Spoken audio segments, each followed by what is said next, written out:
ඔනෙති මේ දැන් අරං ඇවිල්ල තියෙන පුවත මේ දැක්කත් ඇහුනත් සතුට හිතන පුවතක් අපි හිතුවා එල්කේ ප්ලස් ඕගොල්ලෝ වෙන්නේ ඕගොල්ලොන්ට මේක කියන්න ඕන කියලා එහින් සබ මේ නිවස්ස කරං ඇවිලා තියෙන්නේ ටයිටල් එක තියෙන මෙන්න මේ වගේ මසකට ඩොලර් මිලියන 2ක ආදායමක් ගෙනේබින් කොළඹ විශ්වවිද්‍යාලයේ පිළිකා ඖෂධය නිෂ්පාදනය ආරම්භයි. මෙන්න මෙහෙම තමයි තියෙන්නේ. අපි බලමු වැඩිදුරටත් මේ විස්තරය මොනවද තියෙන්නේ කියලා.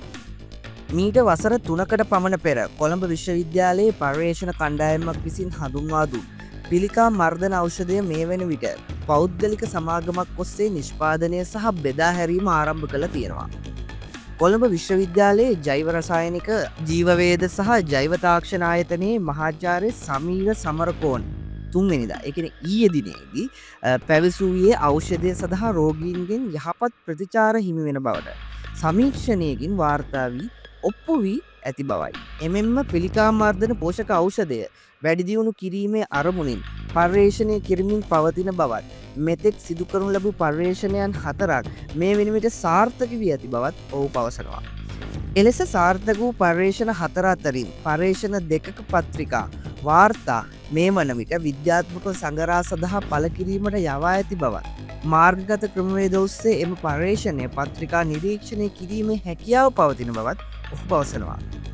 බංගලාදේශය වියට්නාමය වැනි කලාපීය රටවල් සඳහා මෙම ඖෂධය අපනයනය කිරීම පිළිබඳව මේ වන විට අවශ්‍ය සාකච්ඡා සිදු කරමින් පවතින අතර 2027 ජනවාරි මාසයේ සිට ඩොලර් මිලියන 2ක මාසික අපනයන ආදායමක් මෙම ඖෂධය මගින් ලබා ගැනීම ඔවුන්ගේ අරමුණ වී ඇති බවත් මහාචාර්ය සමීර් සමරකෝන් වැඩිදුරටත් සඳහන් කළා තියෙනවා.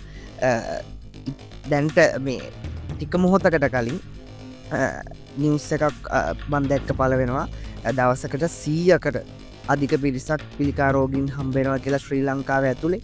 ඉතින් ඒ වගේ රෝගීන්ට ඉතාමත් සුබ පුවතක්. ඇත්තටම ලෝකේ ලංකාවේ විතරක් නෙමෙයි ලෝකේ ඉන්න සියලුම පිළිකා රෝගීන් සුව වෙන්න ඕනේ. ඉතින් මේ දේවල් වලින් දැන් රුසියාවෙනුත් පිළිකා රෝගය සඳහා එන්නතක් නිකුත් කළා තියෙනවා. ඒක දැන් අත්දැක බලමින් තියෙනවා. සුබ ප්‍රවෘත්ති මෙවෙනවා මේ පිළිකා රෝගීන් සම්බන්ධයෙන්.